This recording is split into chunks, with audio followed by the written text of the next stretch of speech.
लेकिन इस सब के बावजूद भी उसका ध्यान जैसे कहीं अटका रहता था। इमरान ने गुफ्तगू में हिस्सा लेते हुए कहा, क्या कभी उसने आपसे ताबिश के बारे में कोई सवाल किया? नहीं, बराह रास्त तो नहीं, लेकिन एक बार इतना जरूर पूछा कि क्या मेरी मुलाकात कभी भी फराह और आतिफ से नहीं हुई। मैंने बताया कि नहीं, इनके बारे में मैं कुछ नहीं जानती। मैंने उसे तजवीज़ दी कि लाहौर में उसके 2-4 रिश्तेदार मौजूद हैं, वो इनसे मिले। हो सकता है कि वह फराह और आतिफ के बारे में कुछ जानते हो। उसका रंग एकदम जर्द पड़ गया। मैंने अंदाज़ा लगाया कि वह अपने किसी रिश्तेदार से मिलना चाहती है और ना माजी से किसी तरह का राब्ता रखना चाहती है। हम बातें कर रहे थे। कैफे की खिड़कियों से बाहर एक अबर आलूद दोपहर गिरदोपेश को नीम रोशन कर रही थी। मैंने पूछा, फायजा तुमने कहा है कि वो 2-3 महीने तुम्हारे साथ रही, फिर कहाँ गई? फायजा ने गहरी सांस लेकर कुर्सी की पूंछ से टेक लगाई और बोली, एक दिन मैं फील्ड वर्क के लिए दफ्तर से आए थे। शाम के वक्त वापस आई तो पता चला कि सरवत जल्दी छुट्टी करके चली गई है। उसके साथ ही ऑफिसर ने बताया कि लंबे कद का एक शख्स वहां आया था। उसने कॉरिडोर में खड़े होकर सरवत से 8-10 मिनट तक बात की। अंदाजा होता था कि इनमें कोई तलख कलामी हो रही है। शायद वो शख्स सरवत को किसी बात पर धमका भी रहा था। उसके हाथ में एक लीगल साइज लिफाफा था जिसे वो बार बार सरवत के सामने करता था। कुछ देर बाद सरवत छुट्टी लेकर उसके साथ चली गई। मैं समझ रही थी कि जब मैं घर जाऊंगी तो वो वहां मौजूद होगी, लेकिन ऐसा नहीं हुआ। मैं बेचैनी से उसकी कॉल का इंतजार करने लगी।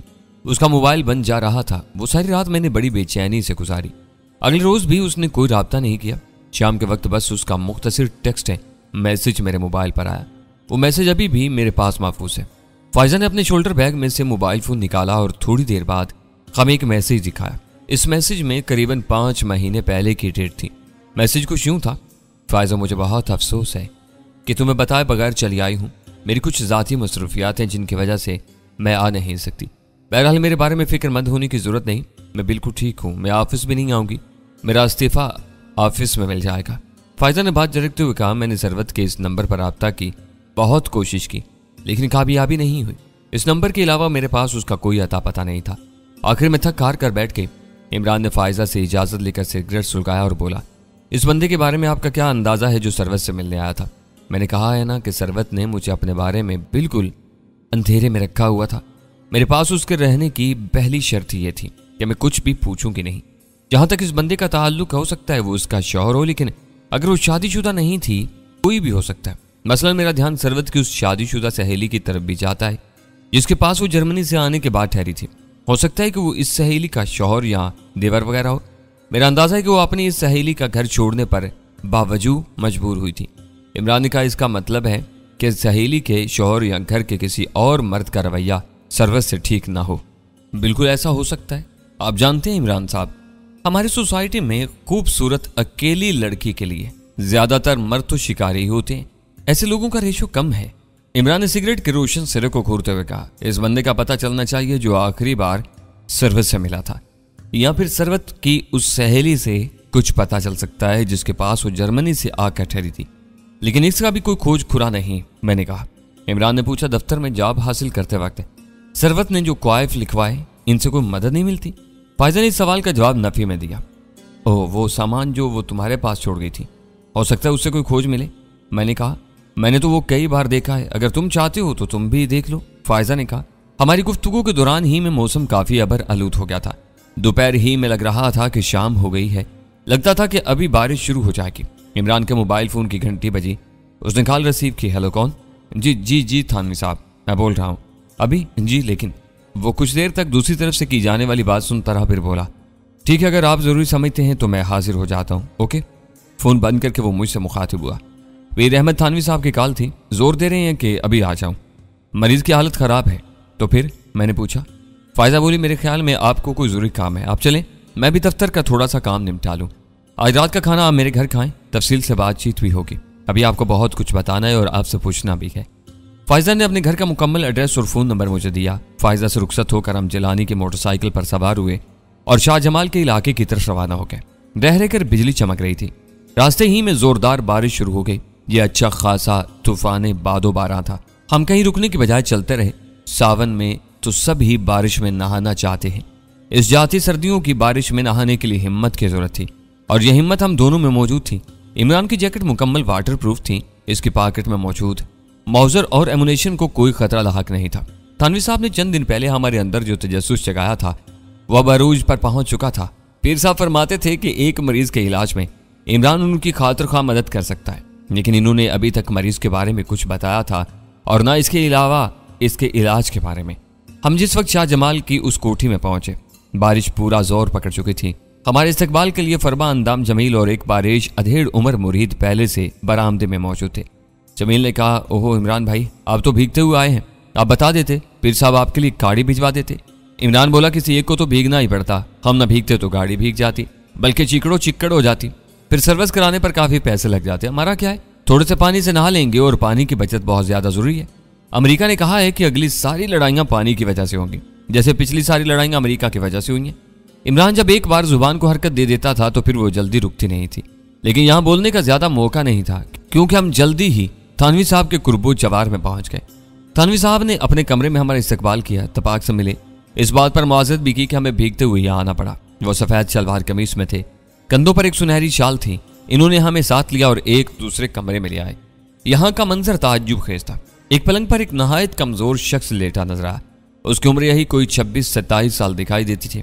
उसने थोड़ी तक लिहाफ ओढ़ रखा था, ताकि उस लिहाफ के ऊपर एक सफेद चादर भी थी। उसने अपना सर वगैरह भी एक सफेद कपड़े से ढांप रखा था। लिहाफ का एक किनारा थोड़ा सा ऊपर उठा हुआ था।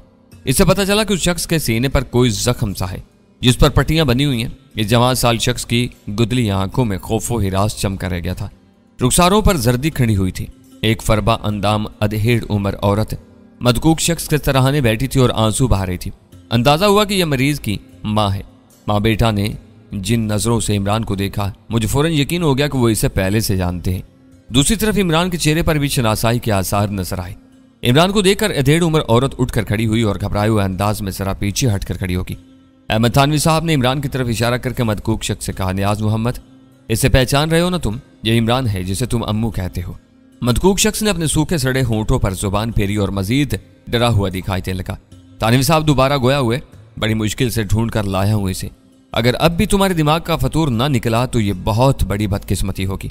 मेरे दिमाग में हलचल हुई। इमरान की रोदाद मेरे कानों में गूंजने लगी। मुझे याद आया कि नियाज उसी चौधरी ज़ादे का नाम था जिस पर से आफत टालने के लिए बरसों पहले इमरान का इंतखाब किया गया था। चौधरी सजावल और उसकी बीवी ने अपने लाडले बेटे को आसमानी बिजली वाली नाहौसत से बचाने के लिए इमरान को कुर्बानी का बकरा बनाया और उसे शहनशाह के मज़ार पर खिदमत के लिए भेज दिया था। मैंने हैरत से देखा ये वही नियाज था। खौफ और बीमारी ने उसे उजाड़ कर रख दिया था। यूं लगता था अपने बाप की तरह उसे भी हार्ट अटैक हो जाएगा और वो यहीं इस पलंग पर पड़ा पड़ा आखिरी हिचकियां लेना शुरू कर देगा। पार तूफान बादो बारां अपने जोरों पर था। बिजली चमक रही थी और बादल दहाड़ रहे थे। तानवी साहब ने इमरान को इशारा किया और हम पीर साहब के साथ बाहर आ गए। दूसरे कमरे में आकर पीर साहब ने मुझे और इमरान को बैठने का इशारा किया।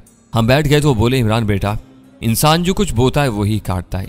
इसमें देर हो सकती है, इसकी शक्ल बदल सकती है, लेकिन होता यही है। न्याज के मामले में भी यही कुछ हुआ है। वहम का दुनिया में कोई इलाज नहीं और ये वहम न्याज और उसके घर वालों को चकर चुका है। ये वही वहम है जिसकी वजह से तुम पर मुसीबतें आई और तुम्हें अपना घर बाहर छोड़ना पड़ा। आपकी बात कुछ कुछ मेरी समझ में आ रही है। इमरान ने हुनकारा भरा। थानवी साहब ने अपनी सफेद बुराक दाढ़ी में उंगलियां चलाते हुए कहा, पता नहीं ये बात कैसे इन लोगों के ज़हनों में बैठ चुकी है कि आसमानी बिजली कुछ खास लोगों का पीछा करती है और इन्हें मारे बगैर नहीं छोड़ती। कई बरस पहले जब इस वहम ने इन लोगों को जकड़ा तो इन्होंने अपनी दानिश में अपनी बला तुम्हारे गले डालने की कोशिश की। अब एक बंदे की वजह से ये वहम फिर इन लोगों की तरफ वापस आ गया है कि आसमानी बिजली न्याज को खा जाएगी। अब यह बंदा रात दिन जान कुनी के अजाब में पड़ा हुआ है। तुमने अभी इसे देखा ही है, क्या हाल हो रहा है इसका। रातों को उठकर चिल्लाने लगता है, ऊंची आवाज में रोता है, यहां तक कि चारपाइयों के नीचे छुपता है। नीम दीवानों की सी हालत हो चुकी है। इमरान फीके अंदाज में मुस्कुराया, लेकिन ये लोग तो सारी मुसीबत मेरे सर डालकर फारिग हो चुके थे। मैंने बताया ना कि एक बंदे की वजह से ये वहम फिर इनकी तरफ लौटा है, या यूं कह लो कि इस बंदे की खुद गर्जी और तमाम न्याज को मौत के मुंह में ले आई है। तुम इस बंदे को जानते हो और पहचान भी लोगे, अहमद थानवी साहब ने कहा। इसके साथ ही उन्होंने एक दराज खोली और एक किताब में रखी हुई तस्वीर निकालकर इमरान को दिखाई। इमरान के चेहरे पर नफरत का रंग लहरा गया। हालांकि ये रंग कम कम ही उसके चेहरे पर आता था। मैंने भी तस्वीर पर नजर डाली। ये गोल चेहरे वाला एक शख्स था। बाल लंबे थे। उसने स्याह शीशों की ऐनक लगा रखी थी। एक रुखसार और कनपट्टी पर गहरा जख्म था, जैसे किसी जानवर के पंजे का खरोंचा हो। इस खरोंचे को देखकर अंदाजा होता था कि शायद इस शख्स की आंख भी सलामत नहीं है। मेरा जहन फौरन सादिक शाह की तरफ चला गया। वही शैतान सिर्फ तामिल जो इमरान के इंतकाम का निशाना बना था। नौजवान मर्दों की शिकारी माजा के बाद ये दूसरा शख्स था जिसे इमरान ने बड़ी खूबसूरती से अपने इंतकाम की तपिश से आगाह किया था। इमरान ने मुश्तिल बंगला टाइगर को सादिक शाह के कमरे में छोड़ दिया था और दरवाजा बाहर से बंद कर दिया था। शेर और सादिक शाह की इस तूफानी मुलाकात में फिर सादिक शाह की एक आंख जाया हो चुकी थी, दोनों हंसलियां टूट गई थी और खादिम ने मखदूम का एक कंधा भी चबा डाला था। थानवी साहब की आवाज ने मुझे ख्यालों से चुका दिया। वो कह रहे थे, नियाज और इसकी मां के जहन में यह बात इसी सादिक शाह ने डाली है कि अम्मू चूंकि अब तक बिजली वाली आफत से बचा हुआ है, इसलिए अब यह आफत अम्मू के साथ साथ नियाजे पर भी आ गई है। इन दोनों में से जो कोई भी पहले आसमानी बिजली के निशाने पर आएगा मारा जाएगा। जाहिर है कि इसने ये सब कुछ चौधराइन और उसके इकलौते बेटे से मोटी रकमें बटोरने के लिए किया था और वो अपनी इस कोशिश में काफी कामयाब भी रहा है। सुना है कि नकद रकम के साथ साथ वो अब तक काफी अराजी भी माँ बेटे से हाथ आ चुका है। इमरान ने अपनी ठोड़ी के गड़े को उंगली से छुआ और पुरसोच अंदाज में बोला, मुझे पता था एक ना एक दिन ऐसा होना है। आप सही कहते हैं कि वहम का कोई इलाज नहीं और वहमी शख्स को किसी नए वहम में मुब्तला करना इतना ही आसान है जितना आंखें बंद करना और खोलना। थानवी साहब ने कहा, 2-3 माह पहले ये लोग पीर सादिक शाह की तरफ से बिल्कुल मायूस हो गए। किसी ने इनको मेरे पास भेजा, मैंने तसल्ली तशवी थी, चौधराइन को नवाज रोजे की तरफ रागिब किया, वजीफे बताए। शायद तुम्हें यह सुनकर हैरानी हो कि यह नियाज मोहम्मद पिछले करीबन 2.5 महीने से मेरे पास ही रह रहा है। 2-3 रोज के लिए गांव जाता भी है तो फौरन पलट आता है। इसके दिल में यह बात बैठ चुकी है कि वो मेरे पास ज्यादा महफूज है, लेकिन मैंने बताया ना कि यहाँ भी वो मुकम्मल सुकून में नहीं है। उसकी ज़हनी सेहत बहुत बिगड़ चुकी है। मैं मुख्तलिफ तरीकों से कोशिश कर रहा हूँ कि उसे नॉर्मल जिंदगी की तरफ ला सकूँ। आज मैंने जो तुम्हें यहाँ आने की जहमत दी है तो इसी सिलसिले में दी है। जी मैं क्या मदद कर सकता हूँ? इमरान ने कहा, यह सब कुछ तुम्हें अजीब तो लगेगा इमरान, लेकिन अजीब बीमारियों के इलाज भी अजीब होते हैं। मैं चाहता हूँ इमरान कि आज तुम इस बरसों पुराने ख्याल को जड़ से उखाड़ फेंको जो तुम्हारे आबाई गांव के लोगों के दिमागों में मौजूद है। और ये बस तुम्हारे गांव की बात नहीं है, मुझे तो लगता है कि इलाके के बहुत से लोग इस बारिश पर यकीन रखते हैं कि आसमानी बिजली तुम्हारी दुश्मन है और तुम इससे छुपते फिरते हो। न्याज और उसकी चौधराइन माँ का ख्याल भी यही है। आज तुम न्याज और उसके सामने इस ख्याल को गलत साबित कर दो। मैं बिल्कुल तैयार हूँ जी, मुझे खुशी होगी अगर मेरे इससे छोटे से काम से इन लोगों का कुछ भला हो जाए। मैं जानता हूँ इमरान तुम बड़े दिल के मालिक हो, अपने दुश्मनों से भी अच्छा कर सकते हो, अहमद थानवी साहब ने कहा। इमरान ने ठहरे हुए लहजे में कहा, सच पूछें जी तो मैंने तो अपनी जिंदगी का मकसद ही ये बना रखा है कि जहाँ कहीं भी ये जाहलियत और दकियानूसियत नजर आएगी इसके खिलाफ अपनी हिम्मत और ताकत के मुताबिक कोशिश करूंगा। और इस काम में मेरा ये भाई और दोस्त ताबिश भी मेरे कंधे से कंधा मिलाए खड़ा है। थानवी साहब ने गहरी नजरों से हम दोनों की तरफ देखा। चलना में तवक्कुफ करने के बाद बोले, मुझे लगता है कि इस मामले में हमारे ख्यालात मिलते जुलते हैं। बहरहाल इस बारे में बात है फिर करेंगे। थानवी साहब हमें वहीं छोड़कर फिर न्याज़ और उसकी माँ के पास चले गए। बारिश इसी तसलसल से जारी थी। तेज हवा के साथ बिजली चमक रही थी और बादल कर रहे थे। 3-4 मिनट बाद थानवी साहब वापस आ गए। इनके हाथ में एक स्याह लिबादा था। इन्होंने ये लिबादा इमरान के भीगे हुए कपड़ों के ऊपर ही से उसे पहना दिया। फिर वो इमरान को लेकर बाहर सेन में आ गए। यहाँ फाइबर की एक कुर्सी पड़ी थी। थानवी साहब की हदायत के मुताबिक इमरान जाकर कुर्सी पर बैठ गया। इमरान को कंपनी फराम करने के लिए फरमानदाम जमील भी उसके पास जा खड़ा हुआ। दोनों बातें करने लगे और बारिश में भीगने लगे। मैं और थानवी साहब इस कमरे में आए जहां न्याज और उसकी मां डरे से हमें बैठे थे। कमरे की ग्रिलदार खिड़की में से सेन का सारा मंजर दिखाई दे रहा था। मैं देखा कि बिस्तर पर बैठे न्याजे की आंखें हैरत से फटी हुई हैं। चौधराइन भी सख्ता ज़्यादा खड़ी थी। थानवी साहब कुछ देर तक इन दोनों के पास खड़े रहे, फिर नर्म लहजे में गोया हुए, न्याज मुझे पता नहीं कि ये सब कुछ देख कर भी तुम्हारे दिमाग का खन्नास दूर होगा या नहीं, लेकिन जो हकीकत है वो तुम्हारे सामने है। अपनी आंखों से देख लो। ये चमकती बिजली और बरसती बारिश में खुले आसमान के नीचे खड़ा है। और मैं तुम्हें दावे से कहता हूं ये बंदा कभी भी इन चीजों से छुपा नहीं, बल्कि अभी कुछ देर पहले भी इसी तूफान में मोटरसाइकिल चलाते हुए यहां तक पहुंचा है। लेकिन न्याज हकला कर रह गया। तुम चाहो तो जब तक ये बारिश बरस रही है इमरान यहां खड़ा रहेगा। और सिर्फ आज की बात ही नहीं है, अगर तुम आइंदा भी चाहो तो ये तुम्हें इस तजर्बे से गुजर कर दिखा सकता है। अपने अंदर के बेजा खौफ और वहमों को दूर करो न्याज। जिस तरह इमरान अम्मू के सर पर कोई आफत नहीं, तुम्हारे सर पर भी नहीं। जो कुछ है बस एक जहरीला वसवसा है। बिजली चमकी, साथ ही एक जोरदार कड़ाका हुआ। दरो दीवार लर्ज गए। न्याजा बेसाख्ता चिल्ला उठा। उसने अपना सर घुटनों में छुपा लिया था। उसकी मां ने उसे अपने कलावे में ले लिया। इसे पुचकारने लगी, कुछ नहीं पुत्र है, कुछ नहीं हुआ। पीर जी हमारे पास हैं, इनके होते हुए कुछ नहीं हो सकता। मेरे होने ना होने की बात नहीं चौधराइन, असल में कुछ है ही नहीं। जो कुछ है बस एक धुआं है, धुंध है, वसवसा है। वो देखो हकीकत तुम्हारे सामने है। काला चोला पहने वो तुम्हारे सामने बैठा है और जब तक तुम चाहोगे बैठा रहेगा। न्याजे ने डरी डरी नजरों से खिड़की से बाहर देखा। इमरान और जबील बाहर मौजूद थे। न्याजे का सारा जिस्म कांपने लगा। चौधराइन ने उसे अपने साथ लगा लिखा था। वो खुद भी कांप रही थी और रो रही थी। करीबन आध पौन घंटे बाद बारिश का जोर टूट गया। इमरान अब अंदर आ चुका था। उसने गीले कपड़े उतार कर दूसरे पहन लिए थे। ये थानवी साहब के किसी मुरीद की शलवार कमीज और जर्सी थी। थानवी साहब के कई मरीज और मौत तक के दीन मौजूद थे। वो बारिश रुकने का इंतजार कर रहे थे। अंधेरा गहरा हो चुका था, 7 बज चुके थे। हाल में मौजूद अफराद में से भी 2-4 लोगों ने इमरान के बारिश में भीगने का मंजर देखा था। यकीनन वो भी हैरान हुए थे। इन्होंने शायद इसे किसी रूहानी अमल से ताबीर किया हो। अब ये बात मेरी समझ में आ रही थी कि थानवी साहब ने चंद दिन पहले इमरान से ये क्यों कहा था कि वो आज नहीं बल्कि फिर किसी और दिन इससे जहमत देंगे। यकीनन इन्हें किसी अबर आलूद दिन का इंतजार था और ये इंतजार आज खत्म हुआ था। कुछ देर बाद फरमानदाम चौधराइन अंदर दाखिल हुई। उसके हाथों में सोने के कड़े थे। लिबास देहाती तर्ज का था लेकिन कीमती था। उसकी आंखें रोने से सुर्ख हो रही थी। कमरे में सिर्फ मैं, इमरान और जमील मौजूद थे। चौधराइन हम दोनों की परवाह किए बगैर जमीन पर बैठ गई और इमरान के पांव पकड़ लिए। वो धाड़े मार मार कर रो रही थी। इमरान ने जल्दी से चौधराइन को अपने पांव पर से उठाया और कोशिश करके सोफे पर बिठाया। वो हाथ जोड़ते हुए बोली, अम्मू पुत्र, खुदा के वास्ते हमें माफ कर दे। हमने तुम्हें बड़े दुख दिए हैं। हमको इन्हीं कर्मों की सजा मिल रही है। मेरा पुत्र चल्ला हो गया है। वो किसी काम जोगा नहीं रहा। दिन रात कमरे में बंद रहता है, खिड़कियां दरवाजे भी नहीं खोलता। इसका जीना हराम हो गया। पुत्र, तू हमें माफ कर दे। शायद इसी तरह उसकी मुश्किल आसान हो। इमरान खामोश खड़ा था। मेरा यह अंदाजा गलत साबित हुआ कि वो फौरन चौधराइन की अश्क शोई करेगा और नियाज को माफ करने की बात करेगा। इमरान के चेहरे से उसके दिली जज्बात का अंदाजा लगाना काफी मुश्किल होता था, लेकिन इस वक्त उसके अंदरूनी कर्ब के असरात उसके चेहरे पर भी थे। चौधराइन ने अपनी गर्म शाल के पल्लू से अपना तरबतर चेहरा पूंछते हुए कहा, मैं मानती हूँ पुत्र, हमने तेरे साथ बड़ी ज्यादतियां की हैं। पहले तुम्हारी माँ को तुमसे दूर किया, फिर तुम्हारी मंग भी तुमसे छुड़ा दी। ये जुल्म शायद पहले जुल्म से भी बड़ा था। इस दुख ने तुम्हें बिल्कुल उजाड़ कर रख दिया। मैं अपने सारे कसूर मानती हूँ पुत्र। तेरे ससुराल वाले तेरे बारे में सुन गुण लेने के लिए हमारे पास आए थे, हमारी हवेली में आए थे। अल्लाह बख्शे नियाजे के प्यू ने उन्हें ट्राई दिया। उनसे कहा कि अम्मू पर साया है। अमड़ों ने कहा है कि बिजली उसकी वैरी है। वो चुप चुप आकर रहता है। हमारी इन बातों ने तुम्हें उजाड़ दिया पुत्र। वो कुड़ी भी मर गई, उसकी कब्र बन गई। इस सारे जुल्म में हम हिस्सेदार हैं पुत्र, हम हिस्सेदार हैं। खुदा के वास्ते हमें माफ कर दे। मेरे न्याजे की जान बचा ले। वो एक बार फिर इमरान के कदमों में बैठ गई और उसके पांव थाम दिए। इमरान ने उसे दोबारा उठा लिया। वो रोती रही, बिलखती रही, अपने एक एक गुनाह का एतराफ करती रही। उसने ये माना कि वो अपने अकलौते बच्चे की मोहब्बत में दीवानी हो गई थी। इसने अपने बेटे को बचाने के लिए इमरान को मुश्किलों की आग में फेंक दिया और आज इसका फल ये मिला है कि उसका बेटा मौत के मुंह में है। उसकी बातों से यह भी पता चला कि उसके बेटे को सीने की कोई बीमारी है। इसी दौरान में थानवी साहब भी अंदर आ गए। इन्हें देखकर चौधराइन उनके कदमों में बैठ के दुहाई देने लगी, पीर जी आप सिफारिश करें ना, आप अम्मू से कहें हमें माफ कर दे। पीर साहब ने चौधराइन को डांटा और उसे कहा कि वो इनके पांव से उठ जाए। वो सहम कर चुप हो गई।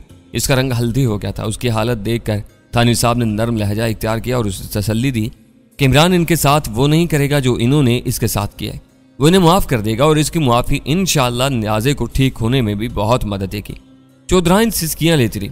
उसने अपना निस्फ चेहरा दुपट्टे में छुपा रखा था। मैं सोचने लगा, इंसान जब ताकत और इख्तियार के नशे में सरशार होता है तो फिरौन और शद्दाद जैसे जाबरों को पीछे छोड़ जाता है, लेकिन जब हालात की चक्की में पिसता है तो जर्रे से हकीर नजर आता है। कुछ देर बाद अहमद थानवी साहब के कहने पर चौधराइन ने बताना शुरू किया कि फिर सादिक शाह ने किस तरह न्याज को और बाकी घर वालों को अपनी बातों में जकड़ा, कैसे इनके दिलों में एक जानलेवा खौफ की बुनियाद रखी और फिर किस किस तरह इस खौफ को बढ़ावा दिया। यहाँ तक कि चौधराइन अपने बेटे और इसके बच्चों की खातिर सादिक शाह के शिकंजे में जकड़ती चली गई। चौधराइन के पास जेवरात की शक्ल में 2.5-3 किलो से कम सोना नहीं था। न्याजे के इलाज के सिलसिले में वो अपना करीबन आधा जेवर वक्तन फवक्तन सादिक शाह को दे चुकी थी। उसके अलावा कुछ अराजी भी थी। इमरान ने चौधराइन की सारी गुफ्तगू सुनी।